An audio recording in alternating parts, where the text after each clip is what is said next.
To continue with our wonderful International Women's Day celebration event and further our discussion on India's growth story post-COVID, it is a great privilege for me to welcome three extraordinary luminaries to our forum. I would like to start by introducing Ms. Debjani Ghosh. President of Nascom since April 2018, she is a veteran of the technology industry and the first woman at the helm of Nascom. With multiple feathers in her cap even before that, she was the first woman to lead Intel India and the Manufacturers Association for Information Technology, as well as a member of the Executive Council at Nascom. She's been felicitated by the President of India under the auspices of the First Ladies Program in 2018, honored by Vogue as a Tech Leader of the Year 2020, and has also been listed among the India's most powerful women in tech by Business Today. It is an honor to have you here with us, Ms. Debjani. A very warm welcome to you. Our next guest of honor is Mr. Subroto Bagchi, who is the chairman of Odisha Skill Development Authority. He has led the creation of a brand called Skilled in Odisha. Under his stewardship, the government ITIs have become a vibrant and proud institution, and Odisha has now become well known in the world of skill development. Prior to this, Mr. Bagchi spent 4 decades with the Indian IT industry, where he is best known as co-founder of Mindtree. Mr. Bagchi is also a well-known award-winning writer. It is a privilege to have you at our forum today, Mr. Bagchi. A very warm welcome to you. And our next distinguished guest is Ms. Vidya Lakshman. As Director and Head of Technology of Tesco in India, Ms. Vidya spearheads Tesco's constant endeavor to stay ahead of the retail technology solutions curve and is both on the Tesco Bangalore board and the Tesco Bangalore CSR board. She's also been the COO of ThoughtWorks before joining Tesco in 2014. A co-committee member of NASCOM and CII, she is an integral part of Grace Hopper Anita Borg Institute. A very warm welcome to you, Ms. Vidya, and I now request you to begin the much-awaited session. Thank you so much, Meghna. What a session by Nivritti and Rishad. I think it was brilliant and a lot of nuggets and a lot of takeaways for us. But now we have two leaders who are very comfortable with being uncomfortable. So I don't want to restart the introductions because I know you people are very good with your time. I would like Vidya, I would like to chip in. I'm Rachna Prasad, the president of Millennium BAMS, and I would like to introduce our mentors, Mr. Vishnu Dhanuka and Mr. Sanjay Bhuvania, before we start the session. Hello, gentlemen. Hello, how are you? Yeah, we are good. Hi, Debjani. Hello. Hi, Mr. Subroto. Hi. Hi. Hi. Hello. Welcome to Millennium BAMS Forum. So great. So Rachna, so maybe I should just start right away. As I told you, these two leaders, and I know I read this mantra from Debjani where she said she's more comfortable being uncomfortable, and I would say the same about Subroto. So let's kickstart the session, and let me start with Debjani because I get to see her. Subroto, I can't see you as of now. I don't know whether your video is on or not. But Debjani, it's been almost a year since the country went into a lockdown and organizations moved to work from home model. So according to you, how crucial was it for organizations to be very agile, to seamlessly move to this way of working? And what should they continue doing more so to ensure higher productivity? Because that's the key question in all our minds currently. So agility and resilience, I think, were the key success imperatives, or what in 2020. But before I did talk about the agility of organizations, I think it was a great lesson in leadership in crisis, entire 2020 for all of us. And I think the tech industry led from the front, and having being in the middle of everything that was happening, there was a lot of good takeaways from me. For example, when COVID became a reality, even before the lockdown, we were preparing for it. We knew that a lockdown was coming our way. The tech industry and leaders got together, and I think there was one voice on what is important. And what was important was one, employee safety, and two, business continuity. From day one, we said that these two have to go hand in hand. It can't be either or. It can't be one versus the other. And I think when you set the compass in such a clear way, where you say that whatever we do, we have to ensure safety, our people are safe, and we have to ensure businesses continue, it just changes how you think completely. Because then you have a very different way of thinking about what are the possible solutions. So since we were so clear as an industry that it is an and story and we have to deliver on both, it gave us a lot of clarity on therefore what do we need to do. We had to make remote working a reality. And remote working is not just about people sitting at homes. We had to ensure they had a secure environment at home. They had secure assets at home. So transferring the desktops and laptops to their homes so they could work on it. We had to ensure that we together, not just as industry, but this is where the government came in and joined hands, communicate to the world that Indian IT is up and running. There is no disruption, right? There was just so much to do. We had to overnight skill people on the new normal. I mean, the new normalities of coping in remote work, because the other good thing we did was from day one we decided it's pointless to crib about the past or not having the past, because we would just waste a lot of energy by doing that. Instead, we would put the energy on figuring out how do we use this opportunity or this change that we are forced into as an opportunity to build a better future for ourselves and of course for the country, right? So I think for me, Vidya, the biggest takeaway is you need the right mindset.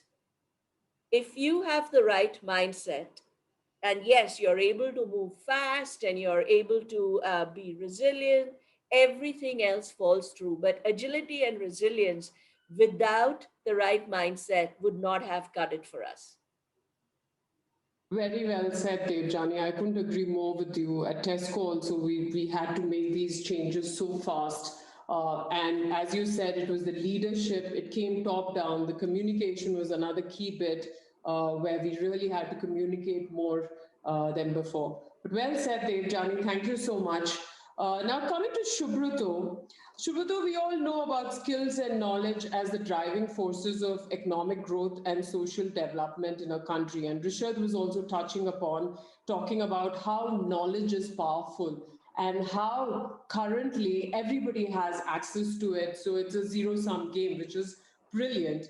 And you having a versatile experience of being an entrepreneur, a business leader, and also currently working with the government as I think you are equivalent to you have the post of a cabinet minister. In your opinion, what is the key transformational approach you foresee in terms of strategies that are implemented across various sectors, public or private, post-COVID? So thank you, Vidya. Thank you for that question. I must tell you that it's a delight and a joy to be in this forum. I'm very grateful that I was invited. Having said that, I must give the writer that I don't see myself as a corporate citizen anymore, because last 5 years I've been working with the government. And when you work with the government with a charter that basically involves working with school dropouts mostly, and creating employable skills for them, your whole universe becomes very different. And last 5 years, I've realized that the private sector in our country is a bubble. And within that, the information technology business, which I've left behind, is another very secure bubble. So if you look at the realities on the ground, and I can keep you all day talking about them, um, and focusing on the question about transformational initiatives, I want to tell you about mostly what I see happening in the non-corporate sector. And in that, I would think that there are a few things which have become very significant. One is health, and by health I mean public health. So exactly this time last year, exactly this time, today is 8th of March, I think around 15th of March, the Honorable Chief Minister here spoke about the impending crisis in the Assembly. And it followed the predictable path of the quarantines, the lockdown, shutdown, all that stuff. At that time, the state did not have masks, and people didn't know what's a PPE. Actually, the whole world was rushing to Beijing at that time. Ambassadors of developed countries were parked in Beijing to get unfair advantage. They were actually upbidding to buy masks and PPEs and sanitizers. If you look at the number of hospital beds in India, I think we have less than 5 hospital beds for a lakh of people. So if you look at the post-COVID scenario and you talk about transformation, I think the key will be and has to be in terms of public health, and particularly in dealing with pandemics, because I don't think COVID is the last pandemic that we are going to see. So health is one big thing, starting from the health preparedness, health education, health tech, health supplies, health supply chain, all that kind of stuff. The second transformational thing that we have to deal with, we've actually done a much better job on health because we're all in the crisis mode, but now it has to be education. And all we have done across states is basically shut schools and colleges down. So 1 year has gone by, and in terms of education, to bring back that lost year, but also to anticipate future challenges in education, we have to do many significant things. Now, in our own bubbles, we talk about, so we'll have blended learning. We will enable our children to be tech, and this is good, drawing room conversation. But the point is that in my universe, the challenge is in terms of access to a smartphone. The challenge is in terms of signal. Kids walked up miles. Particularly for the girl child, it's a challenge because it raises security risk for a girl child to go climb a mountain or go up a hillock or go across a stream, to be able to go to a place where you can get signal so that you can actually download content or you can have a conversation with your teacher. The other important thing is teacher training. It's one thing that in fancy schools you will have teacher training immediately because these teachers come from upper middle class background. But how do you actually teach teachers in the primary government schools? And the other big challenge is content creation. We believe that it's one size fits all, but the way our children in government schools consume information is very different. The third transformational initiative, and I think this is where I will say that it's beyond government and will touch private sector and public sector, is supply chain management. When we shut the place down, and for months and months it was unclear how long the place will be shut down, food had to reach. All of us are here in this call today because we had food to eat, and millions of people had no food to eat. So how do you ensure that in a country with 1.3 billion people, the supply chain is not disrupted? And supply chain is not just about food, it is about medicine, for example. It's about reaching the mask and the PPE kit. So the other very interesting thing about the supply chain management thing is how it brought forward unusual new occupations. So, the state government shut everything down, but they were on overdrive to make sure that the gig economy jobs are protected so that they are in a position to deliver food at home, medicines at home, and strangely, even alcohol at home.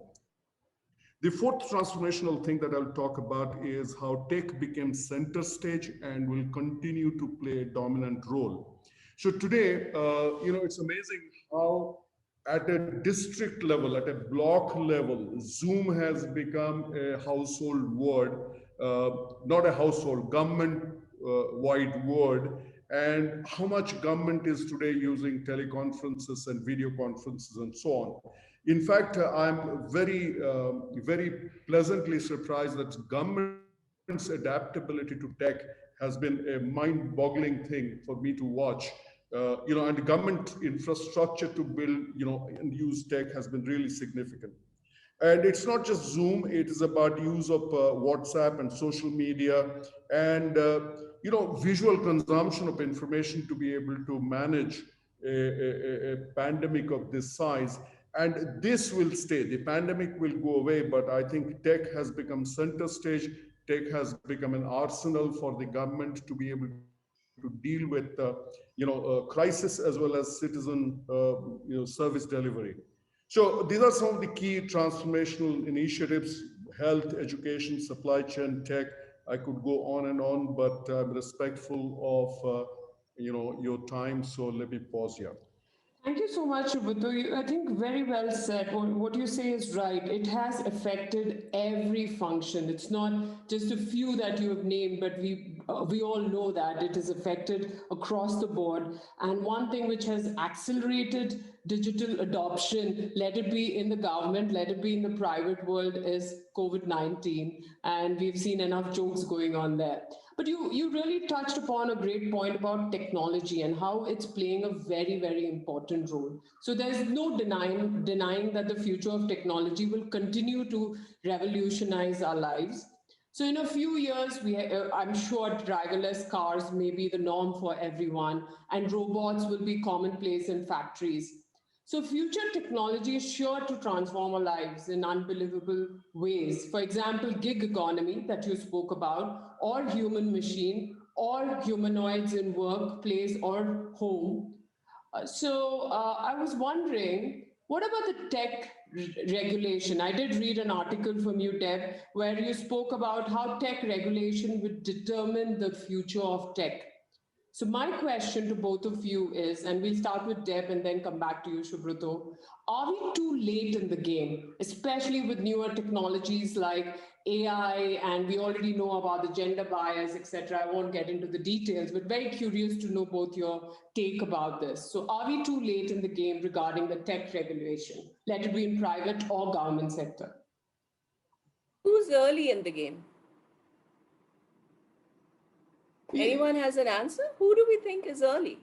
No, that's what has figured it out. Yes, you're absolutely right.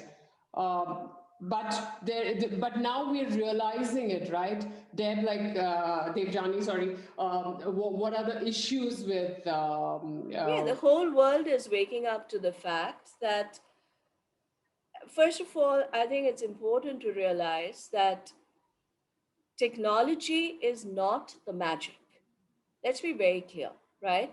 Technology is a very powerful tool that we have in our hands to use how we want to use it. Right? It's very, very important to understand that.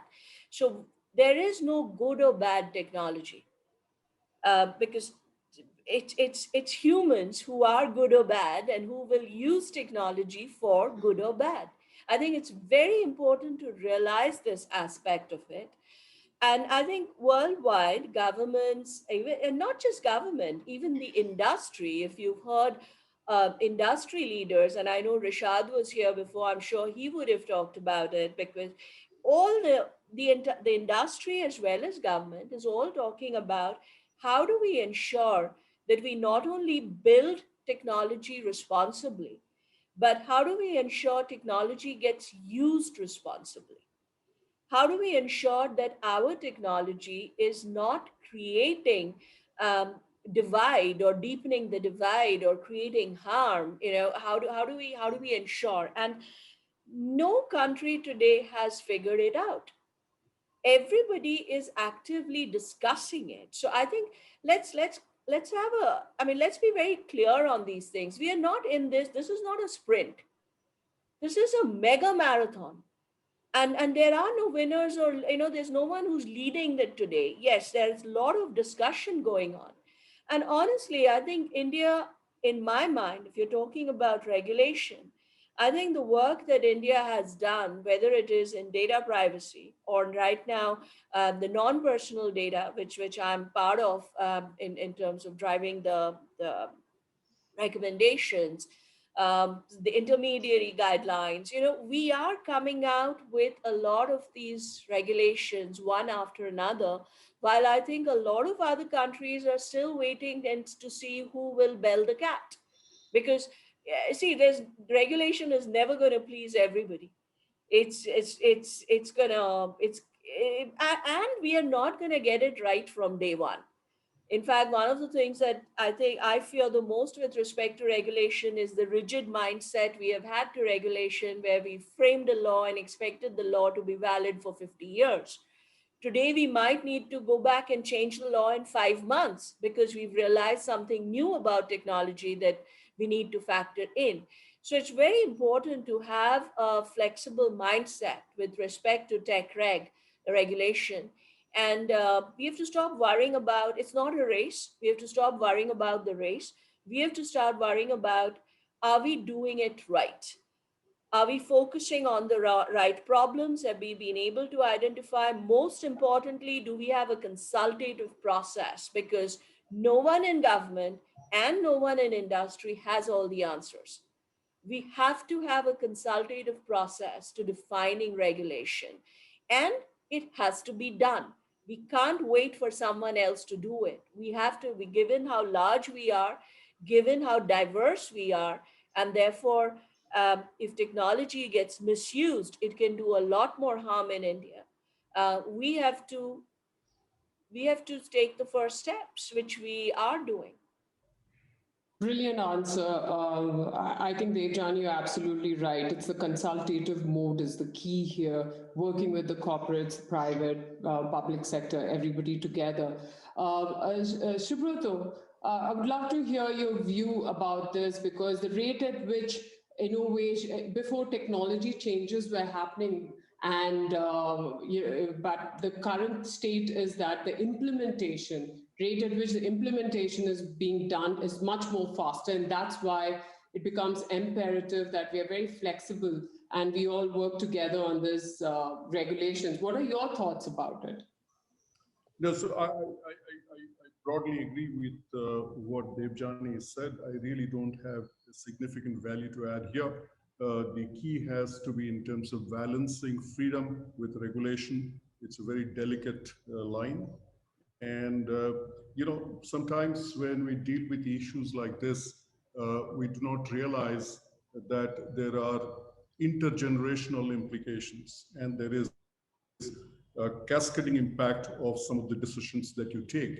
Also, there is always collateral damage and unintended consequences. So it is a time of great responsibility for policymakers. It's a time of great sagacity for technology creators, and it's a time for deep introspection for technology users and civil society. So I will pause with that. Thanks, Subrata. Subrata, now the next question is for you. So, Odisha, as a government, went from skill development nobody to powerhouse in just 4 years. Out of 49 government-run ITIs, 11 are in the top 100. Great achievement by you and the team. So would be very curious to know, everybody talks about skill development, upskilling, reskilling. This is another three words which is most used. How did you manage to, or how did your team, how did your people go about with this vision and achieving it? So thank you for that. And I again want to underscore the audience that I work with. So last 5 years, when I came in 5 years ago, actually with the charter to work with the government here in creating employable skills for children, the target for the organization was 1.2, and post the last selection, the target is another 1.5 million children, mostly in the age range of 18 plus, who needs to be provided employable skills. But in this, it is important for me to highlight that 80% of the target audience, so let's say 1.5 million, will be actually 10th class fail or 8th class fail, or even worse. And they will never go back to a school for primarily two reasons. One is early childhood nutritional deficit.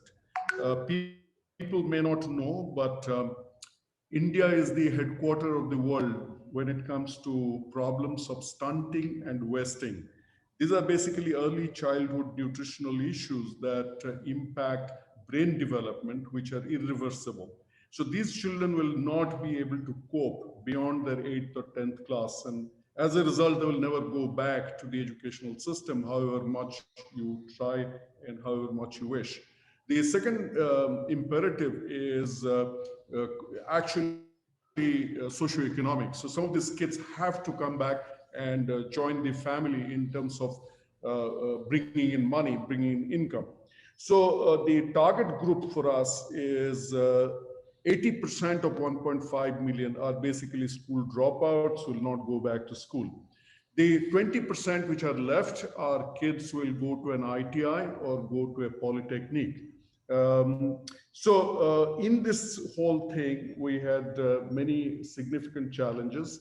The most important thing that leaders must do when you are trying to deal with problems so huge is to oversimplify things. And what we did is that we said we will basically, first of all, build an aspiration around the idea of skill development. So that is how the idea of creating a brand called Skilled in Odisha was brought out, that you need to tell the whole system that it is a proud thing to be skilled in Odisha. And the Honorable Chief Minister, what he wanted is that the brand should actually arrive before our kids arrive when they compete with kids from other states.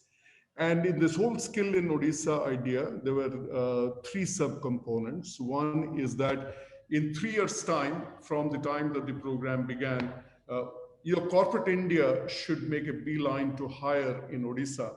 And that was a big ask because many people do not know where Odisha is, and we are very respectful about that fact.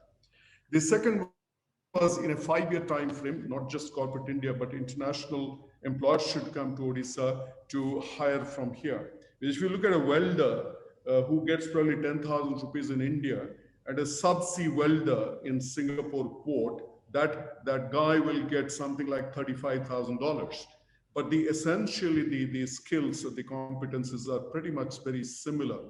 So how do you build a situation where, how do you build a platform whereby global employers come to a not widely known state like Odisha? So that was the second part.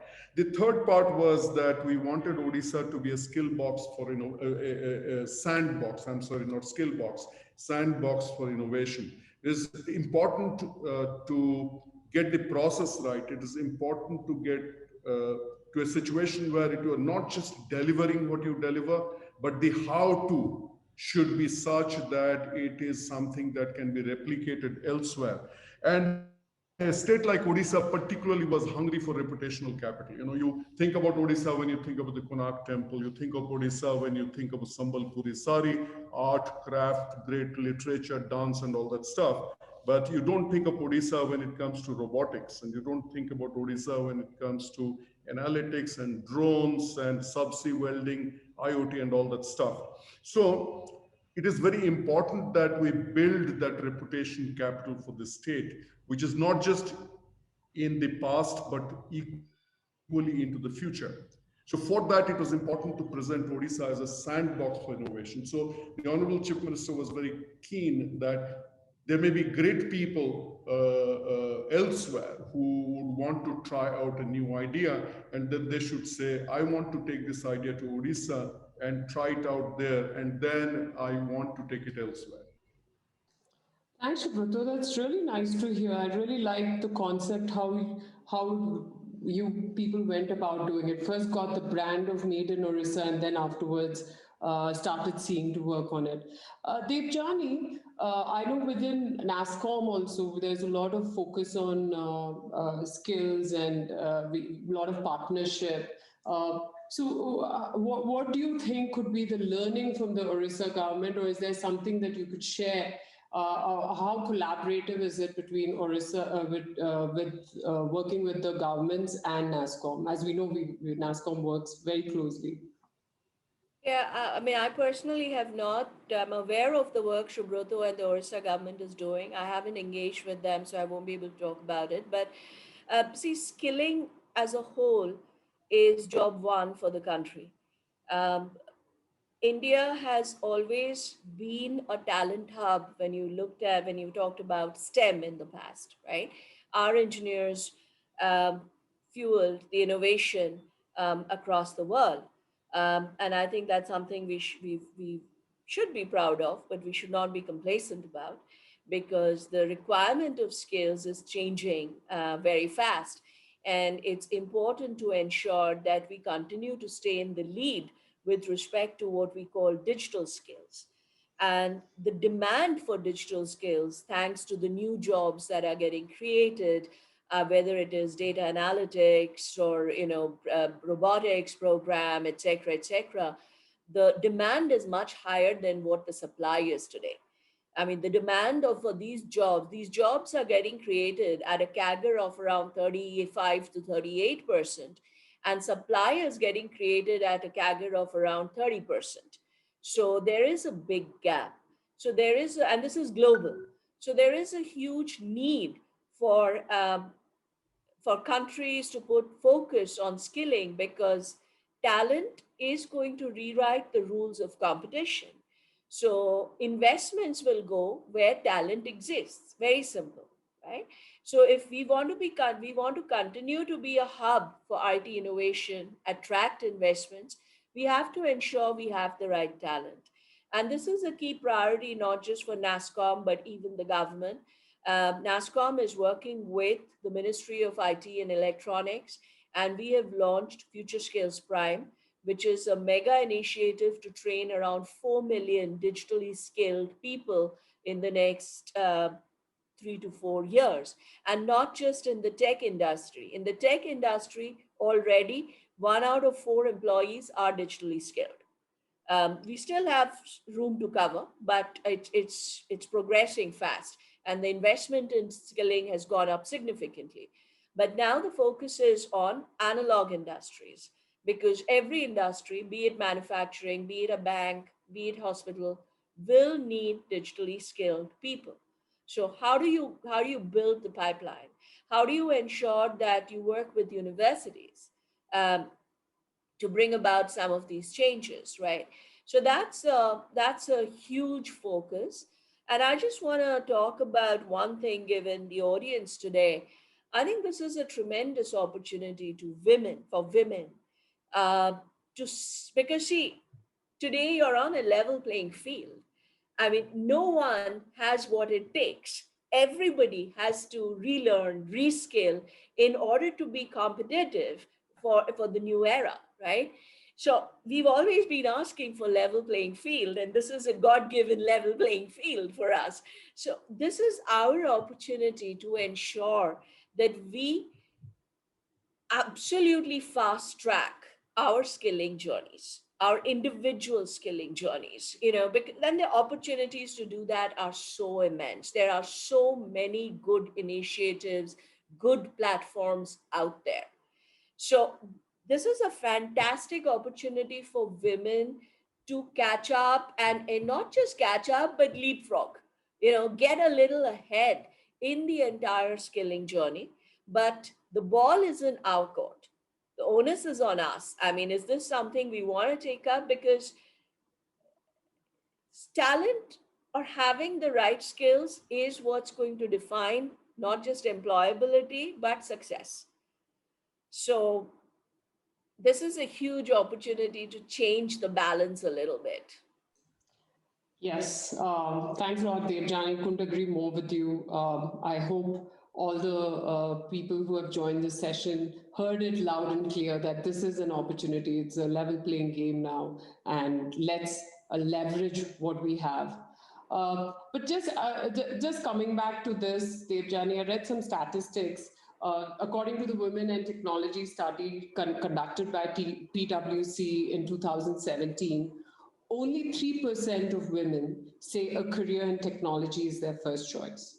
And 78% of students can't name a famous woman working in technology. And only 5% of jobs in the technology industry are held by women. So, how do we motivate more women to choose work in technology is one question for you. And secondly, I've seen Subrato's, what he has done in Orissa government is in 4 years, that he has been able to, his team has been able to change the game by where they've increased. There were only girls who were participating in this program. I think the thing it said was 4% in 2015 to 2016 to 25% in 2019-20.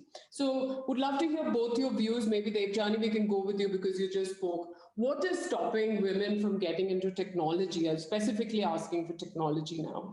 And what could they do? And you were named, also you were given the award of I think in the Vogue Awards, as Rachna or somebody said, you got the Tech Leader of the Year. What is it that drives you? First of all, I think we have to be very careful about using research data. I mean, 2017 is 2 years old, or 3 years old, or 4 years old, should not be used because a lot has changed. If you look at data today, at hiring, our industry is 50% plus. In fact, we're a little above 50%, right? So there is enough interest. Of course, interest can only go up, but there is enough interest. That's not the problem. The problem that our industry faces is we continue to lose women along the way. So we have a pipeline that has a lot of leaks in it. So we continue to lose women along the way, and it gets more serious when you look at leadership jobs, when you look at leadership levels. But it's not a problem that is one-sided. It's not just an organization problem. I think there are two sides to every coin, and there are two sides to this problem too. So one of the things that we have to do as an industry, and I think once again, the pandemic has given us an opportunity to reinvent the entire industry. We are transforming the entire industry. And I think there's a fantastic opportunity to think through what are the changes we need to make so that we can build a much more inclusive industry, and an industry that truly believes and provides for equal opportunity. I think that's a key focus in all the discussions that we are having on rebuilding the future. Um, and a lot of things like the hybrid work model, where the women will have a choice to decide whether they want to work from home or they want to come back to office, is going to make some sort of a difference. The focus on digital skilling is going to make a big difference. But of course, women have to raise their hands and take up these choices. I think that's very important.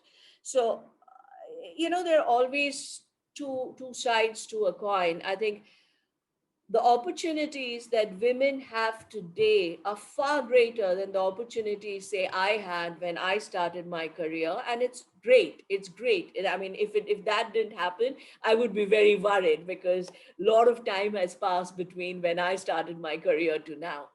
Um, we have to ensure that while we continue to chip away and create more opportunities, we also have to ensure that we continue to work with women so that um, they are able to feed their own ambition much better, without a sense of guilt, without a sense of compromise.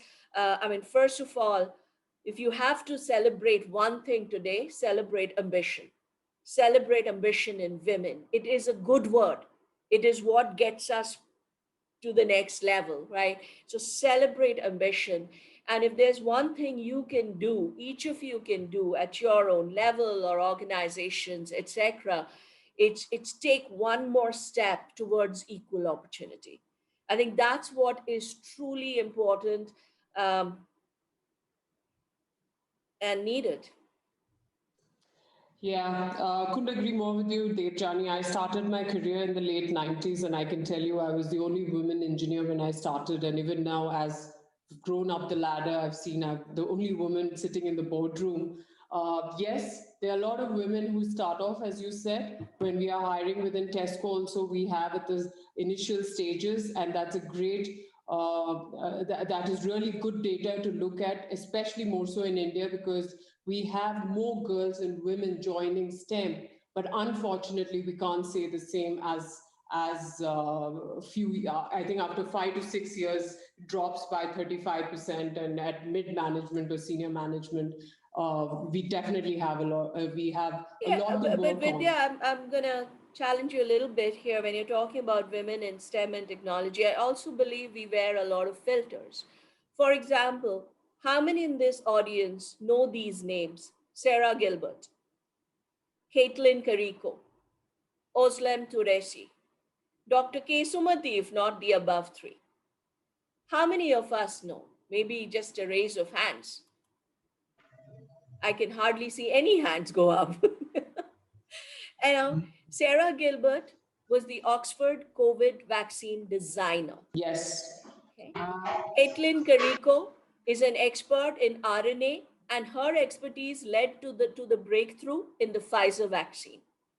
Oslem Turesi is the chief medical officer of BioNTech, who developed the Pfizer vaccine in record time.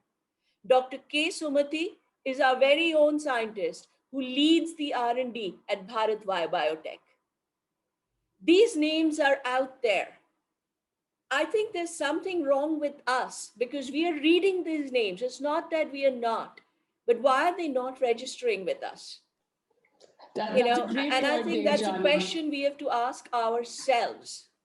So maybe let me ask Subrata this question. Subrata would love to hear, because with your thoughts on this, is there something? How are we dealing? Do we have an unconscious bias that we feel this way? Just curious to know your thoughts, Subrata, and also what do you think we can do differently? So, this is a very important forum, and I'm respectful of the fact that very powerful people are participating in this forum. And Rishad, actually, I came in towards the end when he was speaking, and he talked about winning the lottery. Actually, in many ways, it's not just he who won the lottery. I think every single person in this room, virtual room, actually has won the lottery. So we are privileged and we're entitled. We have to think about those who are not in this room. And in that context, I want to actually give you a piece of data, which is quite disturbing. And the data is, it's a nation of 1.3 billion people. 50% are women. Okay. So it is one of the most women populated countries in the whole world. It was probably the most, not one of the, probably the most women populated country in the whole world. So 50% of our women, 50% of our population is women. Now, what people do not register is the fact that women in the wage employment category, that number has shrunk to 20% now. And that number has shrunk to 20% from 30% a decade ago. So today, the number of women who are in wage employment is contracting, while that same percentage in countries like Bangladesh, countries like Thailand, countries like Sri Lanka is actually going forward. So there's something which is inherently wrong And more than just going up the career ladder in our own world, which we must do. And I agree completely, with Debjani, that we have to celebrate ambition. Each one in this room has a responsibility for this 20%, and we need to push this 20% back to where it should be. If you look at a developed country would have 50% in workforce as women.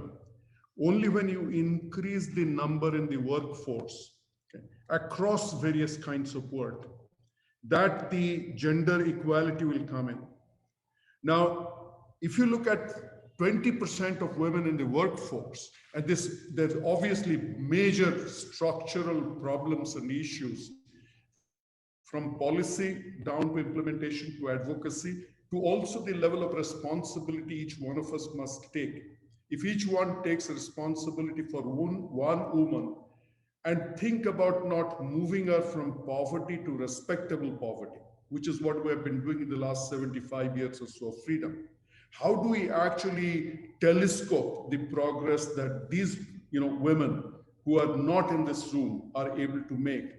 That is the sense of responsibility that we must have.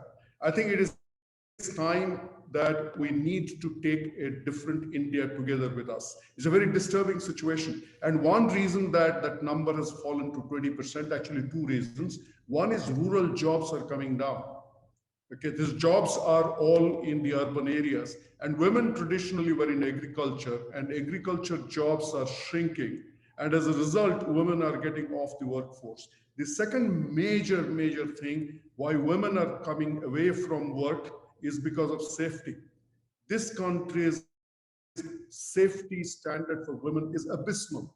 So if a woman cannot safely and comfortably, I choose those two words with care. If the average woman, not you and me who go to work in a car, but the average woman taking public transport or walking to a place of work cannot be safe and cannot be comfortable, then it is a developmental disaster of epic proportion. So we need to apply our mind to that. Each one of us in this room should directly engage or indirectly engage to make this issue happen.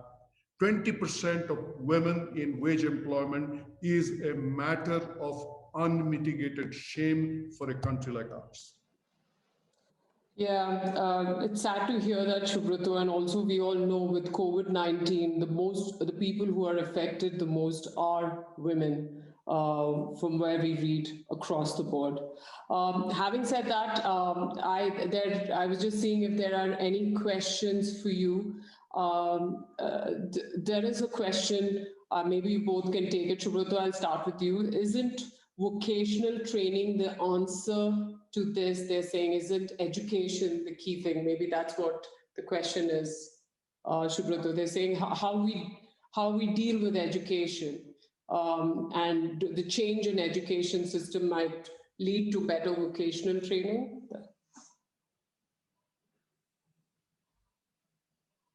So, the short answer is yes. We need to significantly improve the quality and quantity of vocational education in the country. But I can tell you that 90% of people in this room do not know what happens in an ITI. Probably 98% have never seen an ITI, and same number would not know what happens in a polytechnic. So what that leads to is the information asymmetry that exists. And if we don't know, how will we send a kid to an ITI or polytechnic? The second issue is, education itself is trivialized. And when we talk about education, we think about BTech and we talk about MCA, BCA, and that kind of stuff. But if you look at the situation of school education in the country, it is receded very significantly. So the new education policy, which is a must read for all of us, absolute must read, fantastic document, please read it, talks about some of the issues and challenges related to education and technical education, vocational training. But one of the big issues there, and it particularly relates to women, is making it aspirational. So we need to make it aspirational for youth, And for that, we have to also specially make it aspirational for women so that they break gender stereotypes. Today, if you go to a village, we say, oh, so woman means sewing and woman means stitching and woman means making papads.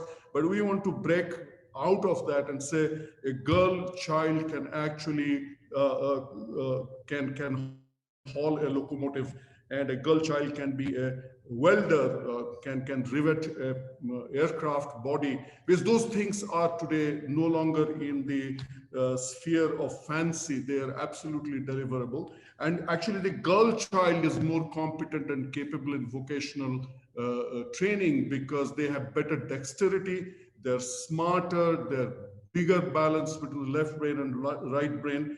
So, I can talk on and on. I need to actually deflect this to Debjani now. We have probably 4 minutes more. But I want to thank everybody for listening to me. Thank you. I'm a great fan of, women, and I'm a feminist to the core. I exist with 3 women in my life, my wife and my 2 daughters. And I think the world would be a disaster without them. So thank you. Thanks a lot, Shubhrata. That is a good message. So we can go to Debjani. Debjani, maybe you can take another question, which was asked to both of you. What will you both do differently for women was the question. I thought that's a good question to ask. We can leave it with that message, maybe the last message for the day. For me, it's not what will I do differently, but I think the question is what am I doing? And it's not just women. I mean, I'm a firm believer in equal opportunity. And I strongly believe that if we can create an environment where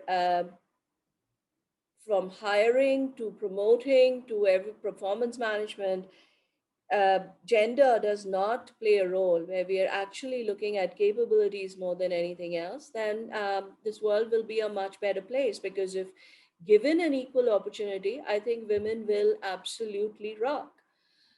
So for me, it's about equal opportunity. And this is where, a lot of traditional mindset, HR practices, succession planning, how we hire, all of those have to get disrupted. And we can't do justice in 1 minute to that, but I think this is where there's a lot of work that has to be done, and especially as we are looking at reinventing for the new normal, we are looking at transforming business practices. I think one of the things we have to do is really give a thought to how we hire, how we measure success, how we promote people, um, to ensure that the strongly entrenched gender filters in each of these steps is not just, I mean, first thing is you have to acknowledge they're there, because they are there. They're there in every company. You have to acknowledge they're there. And then you have to figure out, how do you take them away? How do you disrupt them? How do you challenge them? So that's a key focus. For it all starts at home. So first is building that environment within Nascom myself, where I'm very proud of the kind of women we have, which forms more than 50% of my workforce, my team, and what they do. And they do it 365 days. So that's something I'm tremendously proud of. And then to ensure that, that we can start bringing, I want my industry, to be the poster child for equal opportunity. That's a problem I can control, and that's what I will be focused on. Awesome. Thanks, Debjani. Shubhrata, do you have any last message other than you saying you're a feminist to the core? Move the mountain. All power to you. Thank you so much.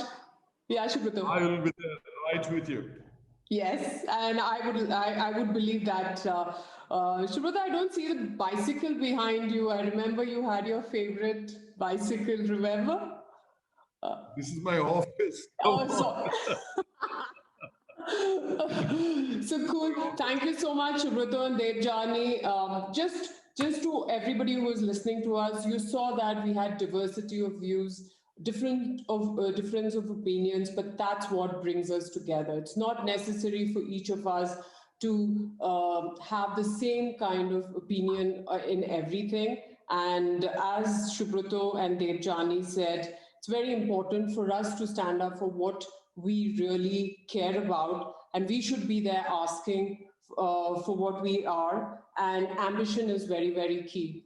The last message that I would like to leave with is, once a new technology rolls over you, if you're not part of the steamroller, you're going to be part of the road. So please do adapt. It is going to be here. Technology is here, and challenge comes change. So let's all choose to challenge. Thank you so much again, Subroto and Debjani, and back to you, Rachna or Sunita. Yes. What an extremely enriching and insightful session on skilling, technology, transformation, and women empowerment. I would now like to invite Sunita Rock, committee member of our Bangalore chapter, to give a vote of thanks. Thank you, Meghna. I would like to thank Subroto and Debjani on behalf of Millennium Mams for taking the time out for this informative and enlightening session. Some of the key takeaways that I had personally was, how do we ensure that we use technology responsibly? Technology is not magic, it is a powerful tool. Balancing freedom with regulation. Skill sets will define employability. And as Subroto rightly said, transformation at the grassroots will be driven by public health and education. Thank you, Vidya, for enabling a lovely and free-flowing conversation. Thank you all.